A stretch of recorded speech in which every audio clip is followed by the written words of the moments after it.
right. We are back on. We're recording. We have the best special reoccurring guest now, Millennial Moron. If you're a reoccurring guest, does that put you into the Hall of Fame? I guess so. It's your podcast. You decide. Yeah, so if it's our podcast with our own special metrics and our, self-indulged, call it arrogant statistics, I bet you that puts you in the Hall of Fame for sure. But we're super excited to have you back on the podcast, especially because this is a very special podcast. Braden is technically out.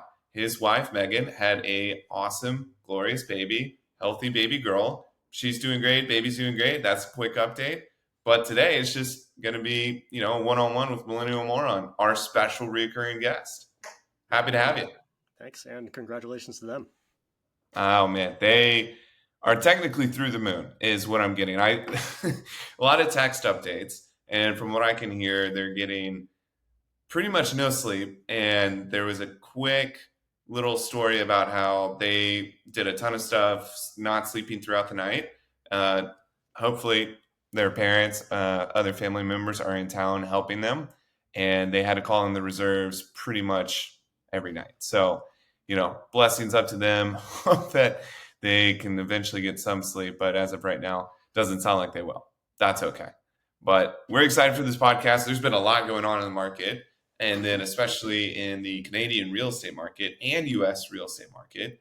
We've got some thoughts there here to maybe surprise you, Mr. Millennial Moron. We'll refer to you as that or MM. But yeah, I guess since we've talked last, one of the big questions I had on my end is, your TikTok growth has actually kept going up and up and up, which is amazing. And it seems like you're getting into more and more discussions, or I won't call them fights, but strategic debates with people on TikTok. Can you elaborate and fill me in on some of that?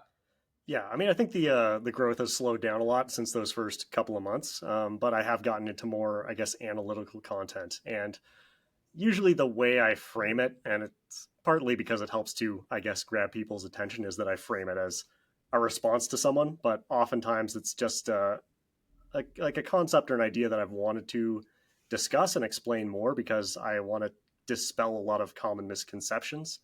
And so I'll just pick someone who's particularly argumentative on the side of the misconception and respond to them with a lot of detail that I already know, but is obviously not something I'm going to argue in whatever it is, 140 character comments about, because there's just no time to do it in that space. And it's gets really inconvenient to try and argue with people in the comments because it's a matter of individually explaining to each person what's going on. Yeah, it kind of shifts from more fact to opinion, I think, when you start going through comments.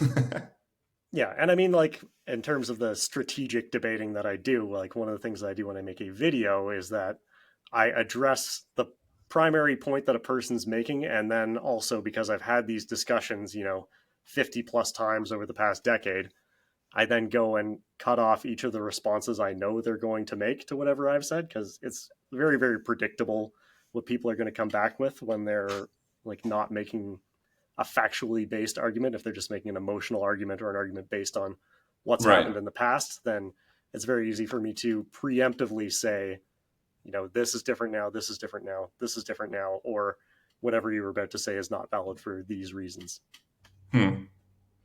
That's fair. But you said your growth slowed. Well, I guess maybe, because you went from 0 to 100,000 quick. Yeah. But you're still growing. And I think it's incredible. You're putting out, like you just said, more strategic, factual content going around a lot of things, specifically in that Canadian real estate market. But as you're, explaining things in videos or coming up with new ideas for topics, where are you generating a lot of that content or video idea from? Like, are you just finding out what people are mostly asking or wanting to talk about online, or how do you make these videos? Some of it's from people's questions, and then some of it is from just what I want to talk about because I'm aware that people don't know a lot about it.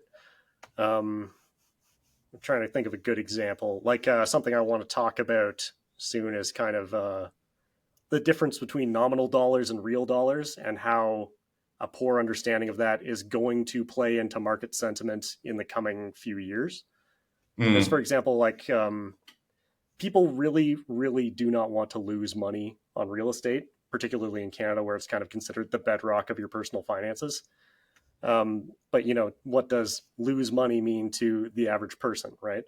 If they Yeah. buy a house in 2016 for $500,000 and then they sell it in 2024 also for $500,000, it's much easier for them to justify to themselves as breaking even, despite all of the costs that they would have paid continuously along that time, plus the devaluation in that currency that they're getting. Like they don't really conceptualize how the value of their home has declined if they buy and sell it for the same price years apart.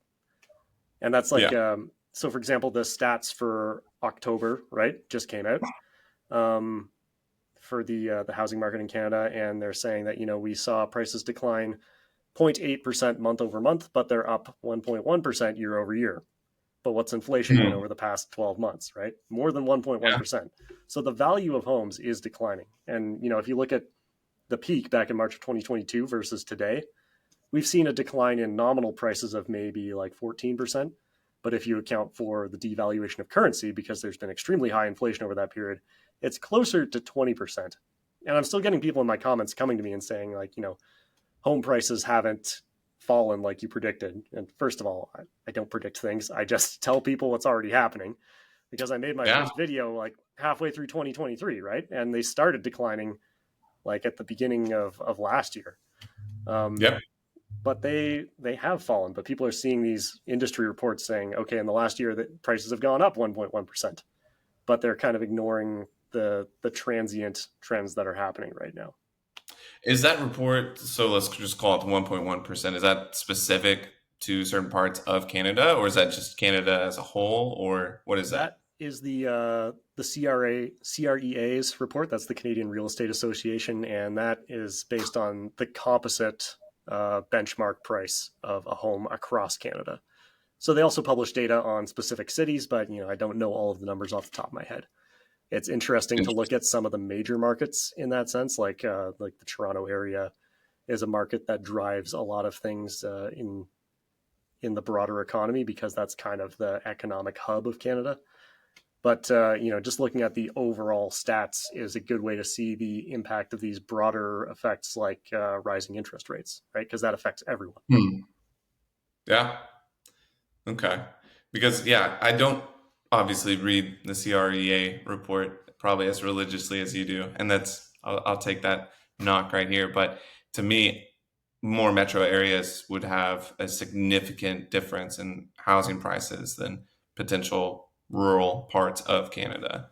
And so if it was a skewed metric or something that really kind of maybe backs your point of, hey, decreasing home prices, even if the overall average, like you said, is 1.1%, inflation here in the US, I don't know what it is statistically in Canada, 3.2% right now. Yeah, you're losing value. So that's a decreasing asset, which is tough because everyone just assumes real estate, even in Canada, up and up and up. Um, so if I mean, yeah, they're going to pull this stat or say this one thing or go after something else. But one of the things I talked to you about and something I want to get into right now is if that is the question, are we going into a recession? Are we in a recession? Technically, no, without shrinking GDP, but some telltale signs of this, that, what is going to happen in the next few months, and then 2024. I've looked into everything I can into U.S. economy and then Federal Reserve and what might happen with interest rates and all the different guesses and estimates and things like that, but specifically in Canada, because I don't know if it's because you and I talk, and I suddenly get a lot of Canadian real estate type things on my Twitter or wherever, or I'm seeing these articles just pushed to me into my own email. But it's awesome. I'm like, great, so I can talk more about this. But in, I guess, specifics to will there be a recession? What thoughts do you have? And I mean, what have you looked into, or what's the overall consensus on as you're looking at things in real estate and beyond in Canada? Yeah, so to me, I would say that Canada is already in a recession.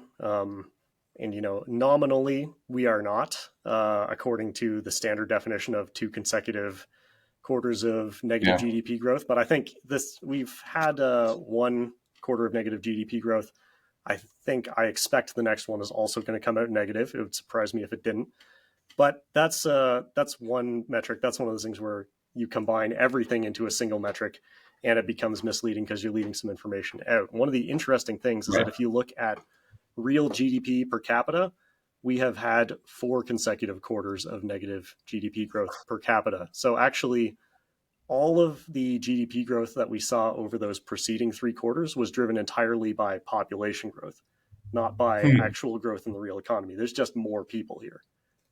Yeah. So, in terms of what the average Canadian is experiencing, we have been in a recession for 4 consecutive quarters, and it's going to probably go into five. And the projections that I was reading are saying that we're not going to return to positive growth until basically 2025. So that's a long recession, right? That is. Yeah. So yeah, I think there's quite a lot of pain coming on the horizon in Canada, and particularly because it doesn't look like rates are going to fall back to where they were, interest rates. We're seeing 5-year bond yields come down, and that's kind of the most important metric in Canada because we don't have 25-year fixed rate mortgages. But because we have so much household debt, it's something like $2.8 trillion in debt, and 2.3 trillion of that is secured against real estate. So when you've got mortgage rates that have, $2.3 trillion in debt just on real estate. yeah, and the cost That's on that debt staggering. has tripled or quadrupled, right? So that's many, many billions Yeah. upon billions of dollars that's being sucked out of the economy just for debt service costs. And, you see the same thing with public debt as well. That's going to be a big issue. We've really seen the service costs on public debt rocketing up as well. So basically, in both the private household segment and the public government segment, we're going to see a lot of problems being caused by the amount of debt that we hold. And I really can't see growth in the real economy outpacing that, particularly because so much of our economy is tied to real estate. Yeah. So if it were to take a turnaround, let's say report comes back negative this quarter, technically going through all of 2024, and then you said may turn positive 2025 in terms of GDP or economic growth. I know you don't make predictions. I know we're not going to get into that. But what does, a home in Canada, and you mentioned on our last podcast, that is in relation to someone's retirement, their retirement income and what they're banking on for a huge part of their retirement nest egg. What is that person going to think and go through 2024? I think there's going to start to be a lot of panic and a lot of uncertainty. I Mm. think regardless of what government is in power when that happens, we're going to start seeing a lot of promises coming fast and furious from the government. But I still think they're not going to be able to repair that issue, right? Because it's a fundamental economic and financial issue that is so deeply ingrained in Canada right now that there is no soft landing to come out of this, right? Yeah. There's just too much debt on both sides. Again, the government's not going to be able to bail everyone out because who is going to buy that debt when they see that Canada's economy is in crisis and when the government's budget is in crisis, right? It's going to be very expensive to start borrowing money under those conditions. And I think it's very very uncertain what these next few years are going to look like and what people's retirements are going to look like if their real estate investments decline significantly in value, which I think could happen, right? Even if rates go back down, I don't think prices are going to start shooting up the way people have been predicting they will. They think as soon as we see one rate cut, that rates are going to start going up again. But I think the market has not yet priced in where rates are now, right? So probably what we're going to see is Really? prices are going to start approaching where they would make sense at current rates, and then rates are going to start decreasing, and they'll meet in the middle somewhere. But I would say that right now, prices are too high. And you see that with increasing inventory and slower sales, despite the fact that we are supposedly under record demand for real estate. Yeah, tell me more about the record demand, because everything in terms of increasing inventory, slowing down of sales, housing data here in the U.S. It's really gotten tough, and there's a few parts of that I want to pull on, especially in terms of like realtors. But I guess for you, for increasing inventory and people just assuming like, hey, I think my entire retirement nest egg is in my real estate, therefore I don't really want it to decrease, so I'm going to hope that it just jumps up as soon as we have a rate decrease. Do you think that's going to cause just a crazy fallout of, I don't know, people losing their minds when rates decrease, and it kind of really doesn't help out the real estate market like they expect? Yeah, I think there's going to be a lot of confusion. And I think also, much like in 2008 in the States, right? A lot of people are going to see this as something that happened very suddenly because they were not paying attention to all of the cracks forming over the past couple of years. Like we see, in the like car loan market, there's rising delinquencies and more people trying to sell like luxury cars that they've bought or other toys like jet skis, four wheelers, recreational properties. Like those are all kind of flooding onto the market right now, and that to me is an early indicator that there's a problem coming in the broader market, right? Right. And so if people are paying attention, they can maybe get out in front of that, or at least prepare for it, or mentally prepare for it, if anything. But I still think that based on what a lot of people are saying right now, which is that, real estate's going to keep going up because we have so much demand, because we're bringing in, new immigrants and having population increase from like new births and everything that is outpacing our ability to build housing. Hmm. That they think that demand is going to keep going up and therefore the price is going up. But that's true to an extent. Like there is that real asset side to supply and demand, and that's not getting any better. But Yeah. the supply and demand situation on the monetary side is getting worse, right? And that's what I think a lot of people haven't wrapped their heads around, is that money is getting more expensive. And so, Yeah. even if your asset has the same like real asset value in terms of other real assets, it's because it's all secured against debt and debt is getting more expensive, the nominal price is going to come down, or could come down, right? If nobody can afford to buy it, then you can't sell it for that much, and therefore it's not worth that much. It's only worth whatever you can agree on a transaction to. So I think a Yeah. lot of people are going to just not sell if they have the ability to do so, and people are going to really try and take every avenue to avoid having to sell if they can, or avoid defaulting on their mortgage. Hmm. Are there, and this is just a follow up question on that, and then I have something I want to divert to, but do you think, or out of reports that you've read, do you know what the quote unquote estimate would be for 2024, maybe 2025? If we kind of continue in this trajectory of people that will default on their mortgage. I mean, $2.3 trillion in debt is crazy.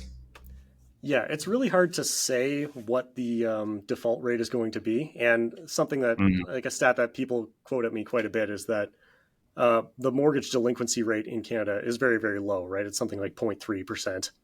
Yeah. And based on the Mm. latest report that was just released by the CMHC, which is the Canada Mortgage and Housing Corporation, which basically acts as a major, major publicly backed mortgage insurer in Canada.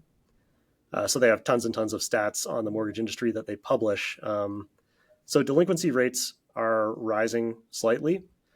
But to me, if we start to see them rising substantially, that'll kind of be an indicator that like the crash has already happened, right? That it's already on top of us and everyone is already capitulating on price and trying to get out and just not being able to. What we see right now, the early indicators are more things like people switching from A lenders like chartered banks to B lenders like mortgage investment corporations, Huh. or Okay. private lenders, things like that.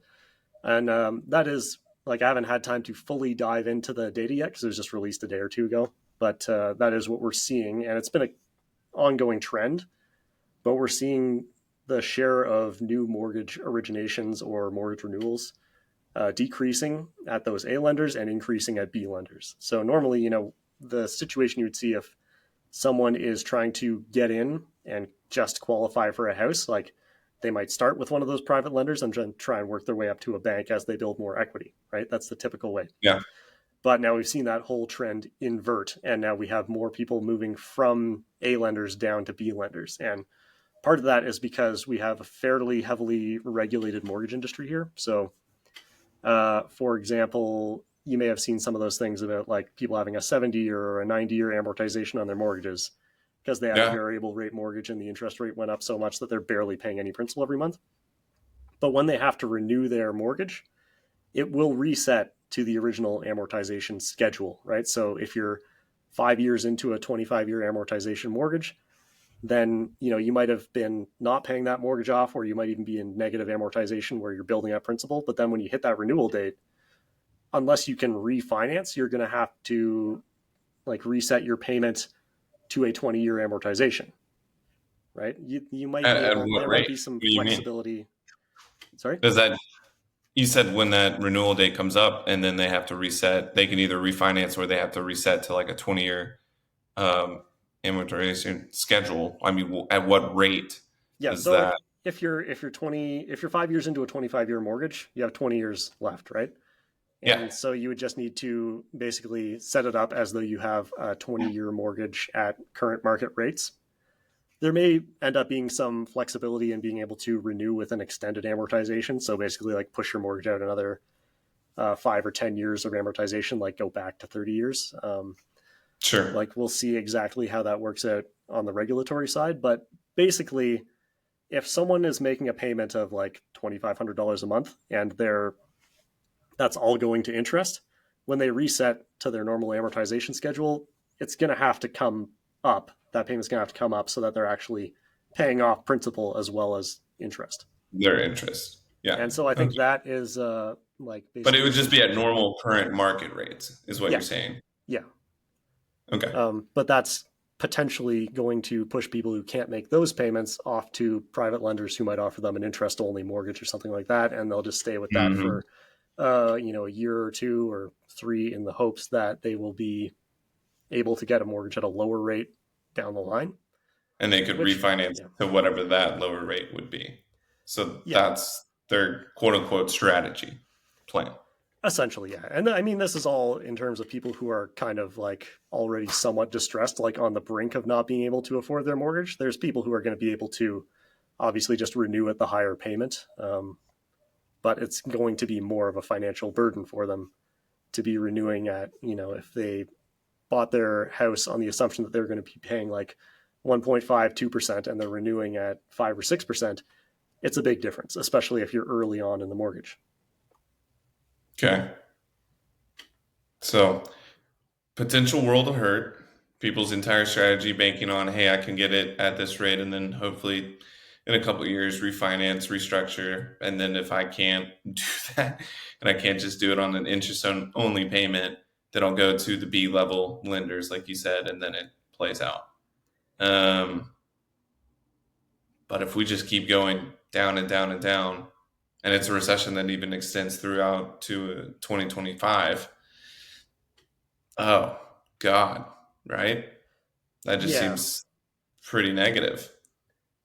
Yeah. And, like we like to make comparisons to 2008 in the US, right? But I Hmm. also like to say that the issue in Canada, the fundamental underlying issue, has gotten much, much bigger than it was in the US. Like, I think I was looking into some stats on this, and in, I think, like 2006, just before the credit crunch started, real estate made up something like 6.5% of US GDP, right? Which is a lot. Yeah. Yeah. In Canada, it's 20%. What? Yeah. Like Oh for a my God. while, I don't know where I can find the latest updated stats on this, but for a while, 2% of our GDP was just the fees on real estate transactions, Okay. like realtor fees and like taxes and Yeah. like stuff like that, which is crazy, right? And to have Two it and a at half percent Yeah, of a and GDP. It's just that's yeah, okay. So and that's the big thing. yeah, and 20% is bigger than any other industry in our country, right? It's bigger than oil and gas, it's bigger than mining, it's bigger than agriculture. Like there's all of these things that our economy supposedly revolves around in Canada as like a natural resource economy. Um, they're all outdone by real estate. And like in the same or around the same time, I think it was something like 40% of like new capital formation, like new investment was in real estate, which Gosh, is bananas. that is absolutely bonkers. Yeah, and the same That's like mortgage debt to GDP ratio, like it got near 100% in the U.S. In Canada, it's over 100%. Like it's yeah, there's in terms of if we have a big problem forming in real estate, there is a lot less going on in the real economy to pick up that slack, right? Because the ratio of real estate to other stuff is much lower in Canada, or much higher in Canada, I guess, than it was in the US. so it's not, yeah. You've referred, and I've seen articles and read things of, real estate bubble. This is more like a bomb. 20% of the GDP, 2.5% GDP is just realtor fees, commissions. That's bigger than what I remember from when we last talked. That's huge for a reset It's to happen. yeah, it's really big and it's been growing and growing, right? Like I thought it was a problem 10 years ago and it's uh it's only gotten worse and worse since then and it's been really hard Mm. to try to explain that to people. And I think it's gotten so big that every single government, like at every level of government, is afraid to let anything happen. So I think they're really going to try and, as much as they can, like keep a price floor on it, and keep people from defaulting as much as they can. Like I think we're going to see um, a liberalization of like mortgage regulations, like let people like find ways to reduce rates for people or push out their amortization to kind of prevent the whole thing from falling down. And so, Yeah. like I said, people will have like more of an acceptance of selling their home at a minimal loss or like at a real loss, but not a nominal loss. So what we might end up seeing is not like a big sudden crash like there was in the US, but it could be many years of like a painful deleveraging where people are basically struggling under debt payments for a long time as their house either, stays flat in value or their value is eroded very slowly over time or, at kind of a medium pace of like a slow drop in nominal value plus a faster drop in real value, right? Yeah. Because like the last time we had a major real estate correction was in the 1990s, and that took something like 7 years to play out fully. And for people who were And there heavily was invested, nothing in relation to the 2008 financial crisis in the US. There was no parallel correction in Canada. there was a bit of a correction, but it was quite small, right? If you look at Okay. the like the house values in Canada versus the U.S., you can see that we had a blip there, but like we never approached the same like ratio of home prices to income that we had before, like the U.S. did, right? Like if you look at real income over time in the U.S. and the ratio of like home price values, it shot up right before 2008, and then it dropped back down like a little below normal, and then returned to the mean, and now it's creeping up again. Right in Canada, it just made like a tiny dip and then headed back up.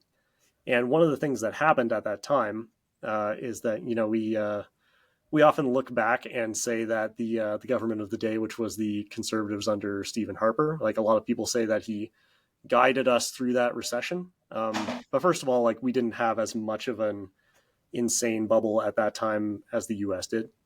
But also, what happened was in their first budget, through the CMHC, the publicly backed mortgage insurer, they introduced 40-year amortization zero down mortgages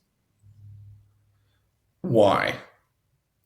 because that would allow people to continue To transacting keep buying. houses at Yeah. current valuations, right? But But they the would be able to do it because they ramifications. have much lower payments than they would have otherwise had. So, like the amount of money that people had, even in sort of, spread across North America, particularly, and the globe in general, like we had a recession. And even at that time, we were able to float the current house valuations until things picked back up, because although people had Mhm. less money, they had much more borrowing power for the same income. Yeah. I just, that blows my mind. Yeah.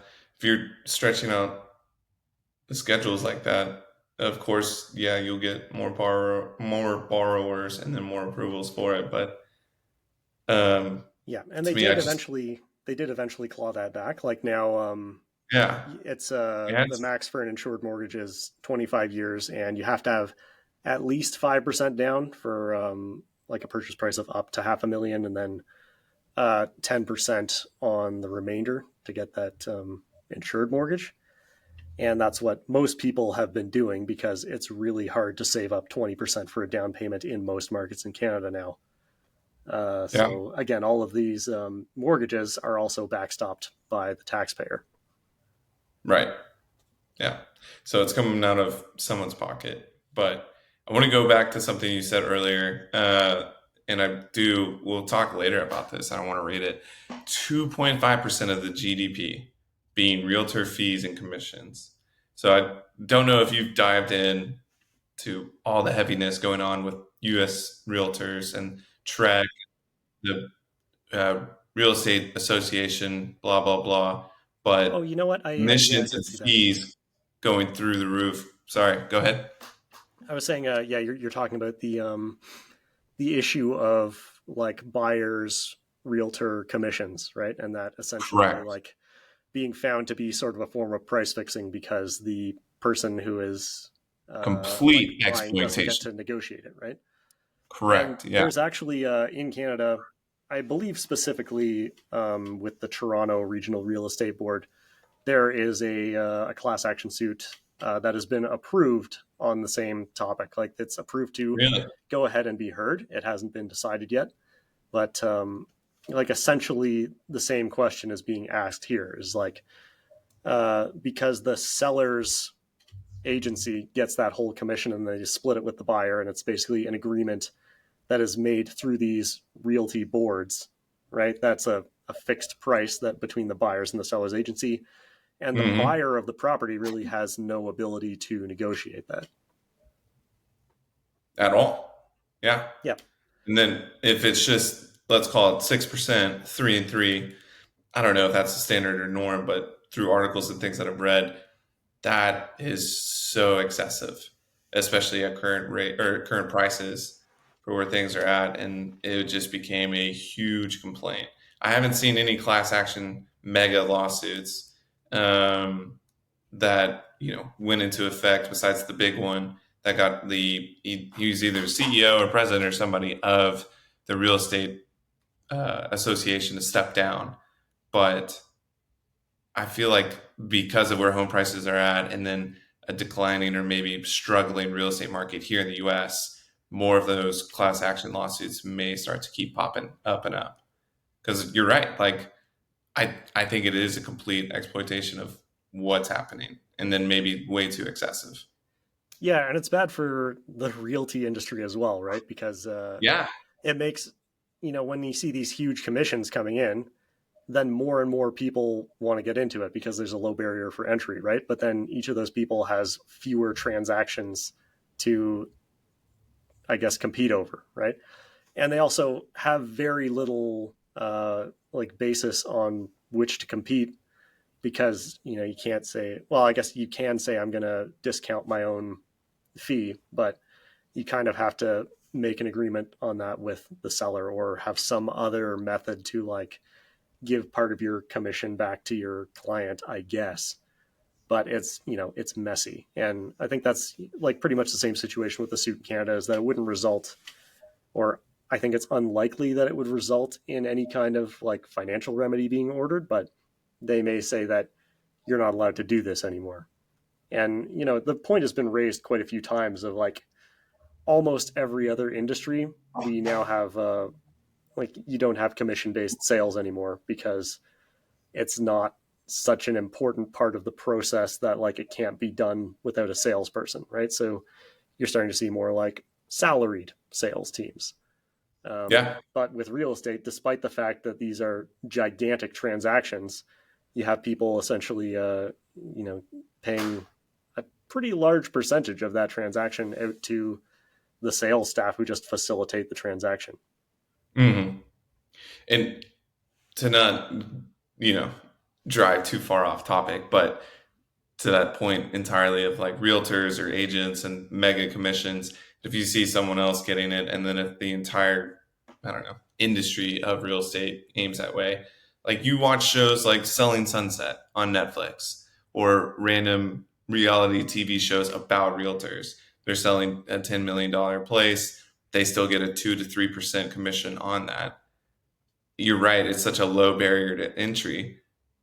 Why wouldn't everyone want to kind of drive into that type of industry, work there, make those types of commissions? And then it's just an escalation over and over in abundance, in my opinion, that kind of like drives or just pumps up this ever increasing bubble. Yeah. But do you know what, like in Canada, what percentage of people are in real estate or just operate as real estate agents or brokers? I'm not sure what the percentage is, but it's a pretty large amount. Like in the Toronto Regional Mhm. Real Estate Board, which is for like Toronto and the surrounding region, I think there's something like 70 to 80,000 realtors in Wow. the region, which is Oh quite my a bit, gosh. especially when you look at like the number of home sales across the region. Um, you have X number of deals and you have two ends to each deal. And it's getting to be quite like very few deals per year per individual, right? So you might have people who are trying to do it as a side gig and like want to pick up a commission here or there, but I think for the most part you will have like your high performing agents who are doing a lot of deals a year and they're like making crazy bank, but then you have a lot of people who are struggling to sell anything at all. It might just be burning tons of hours not making sales. Before we like Yeah. switch topics, I think the other aspect of the buyer's realtor thing, right, is that what we've created is a whole industry where they are all working on commission, like realtors, but also mortgage brokers and like anybody else who is involved in transacting real estate. They usually make money on commission, which very like scales with the price of the property, right? So with Yeah. buyers realtors specifically, there's they are better off transacting at a higher price, right? So in that sense, like the interests of the buyer's agent and the interests of the buyer are in conflict with each other, which in business is known as shenanigans, right? It's That's not the great to correct have a GA business. situation where the Correct. person who is supposed to be helping you buy a property has a vested personal financial interest in getting you to spend more money, right? It's not Yep. ideal, especially for something that is such a huge financial decision for most people. Yeah. And that's where, exploitation, other things, shenanigans Yep. step in. I think you're spot on. So if you had, let's say you rule the entire Toronto Canadian real estate board, and if you were to come up with a new structure, obviously it's going to take super long. You can't really think of it in the 5 seconds, or maybe you can because you're a wizard and I trust you. What do you think you would start to implement, especially as it's a more fair structure for buyers and sellers? Just flat rates, make everything boilerplate forms, and Okay. you can have you can say like we provide a flat rate for this type of service or this type of service, right? Because there are things that add value, like getting photos done, or like some realtors will do like videos of the property, and some will Yeah. promote them on social media and all that kind of stuff, right? Um, so in that sense, like when you're trying to sell a higher valued property, there is more work that goes into it because it is harder to attract the right buyer for that property. It's harder to sell it. Um, so you could just say like we have different packages for sales, right, or different packages for buying, and make it at least like flat rate or more close to some kind of like time based service, right?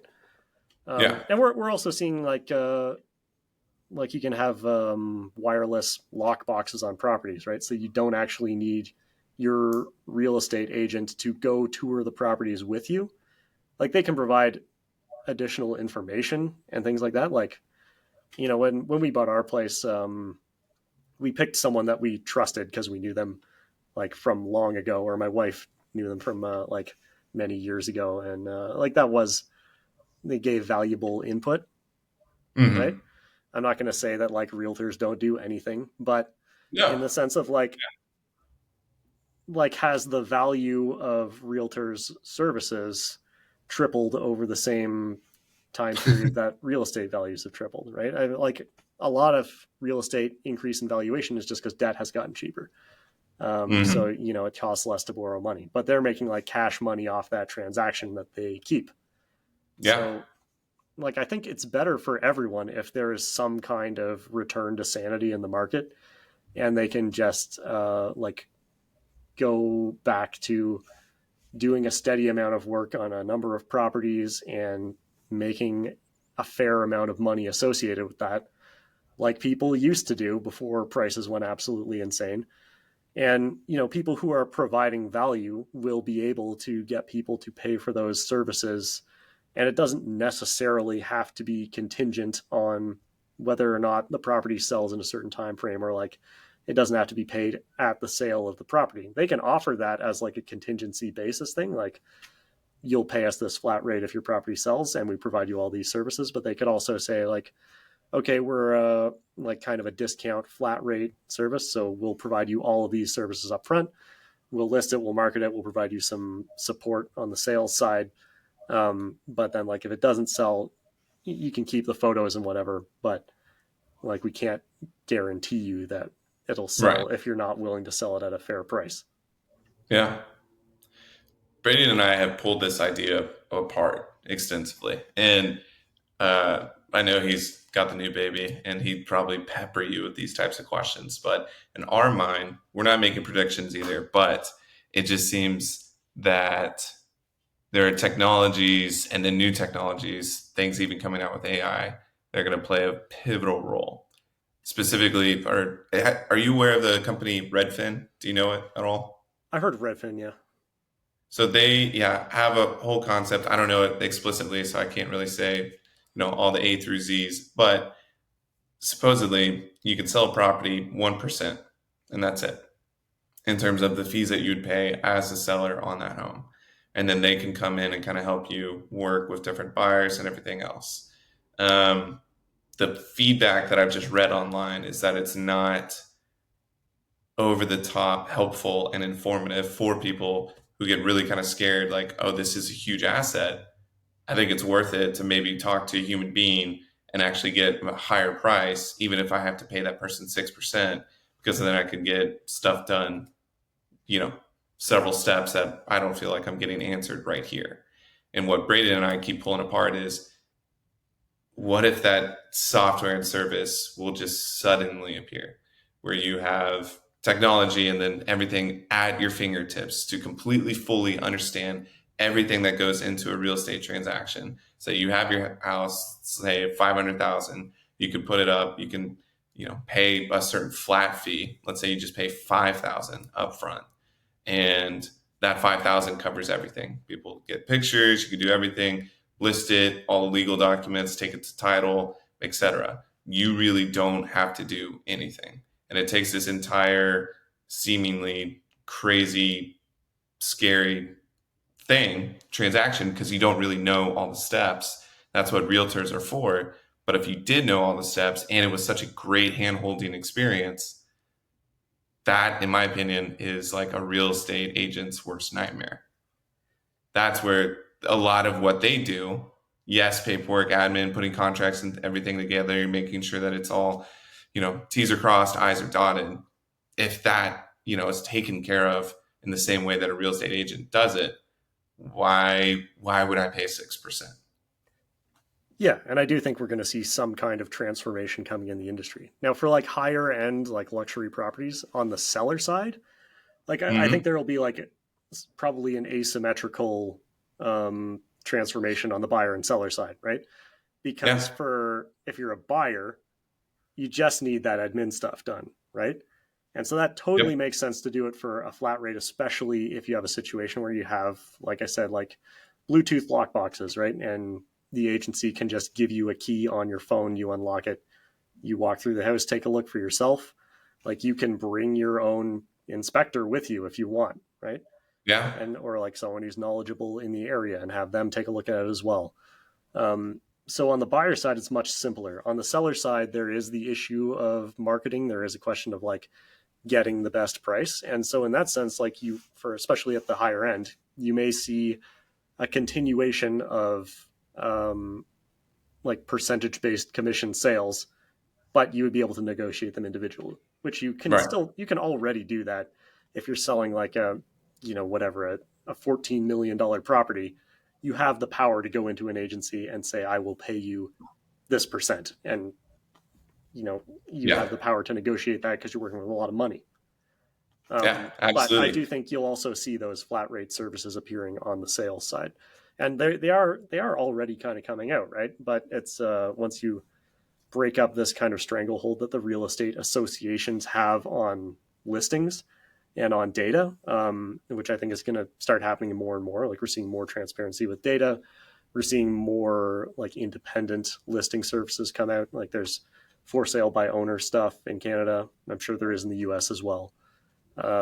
Like once that becomes less relevant, which to me started happening when regular people started using the internet, right? Because you don't need to Yeah. go to a physical office to find out what homes are for sale. You can just go take a look and like pull it out of a database. So I think that's going to take away a lot of the power that these real estate associations currently have, particularly if we start seeing regulatory changes like we're seeing in the US and like maybe coming down the pipeline in Canada. Yeah. But who knows? I don't know for sure. Nobody has a crystal ball. I don't think you claim, and you already said it already earlier, you don't make predictions. It's a we'll wait and see type thing, but I think it's going to be transformative and then very, very different. Yeah. Very And soon. and to me, I think like what's going to happen is they're going to shed a lot of the people who just got into it because they want to like reel in a big fish on a commission, and it's going to go back to being people who are good at it and people who like doing it and people who like the process of matching a buyer to a home that they like or matching like a seller to someone who is well suited to buy their home or like people who Yeah, like but the I marketing want the aspect of it. realtor. I want the realtor who's driving two Lambos and he's got a $30,000 watch that he posts on TikTok and Instagram. And he's like, "Look how great I am at real estate." I want that guy. You Well, know, then you should have a that's the more person. expensive house.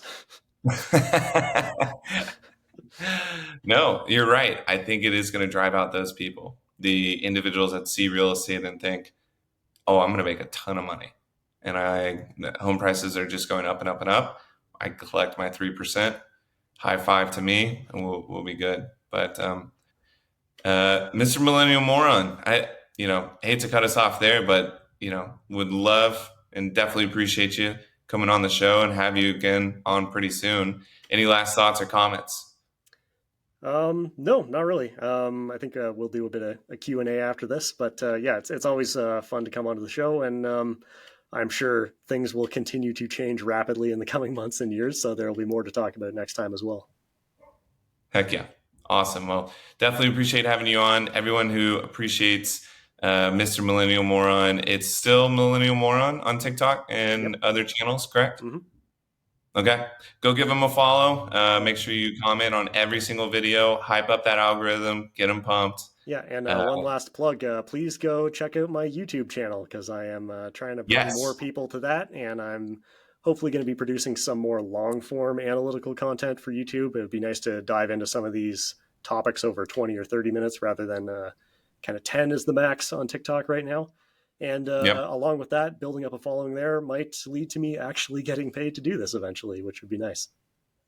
That would be the dream, Yeah. right? And you're not going to charge a 3% commission. You're No. just going to get paid just from the content. Yeah. That's for the advertisers to deal with, right? Exactly. Awesome. Give them a follow. It's still the same handle on YouTube, or what is it on YouTube? Yep. Still Millennial Moron. Perfect. All right. Appreciate you guys listening. Give us a shout out, answer some questions, text us. Thank y'all.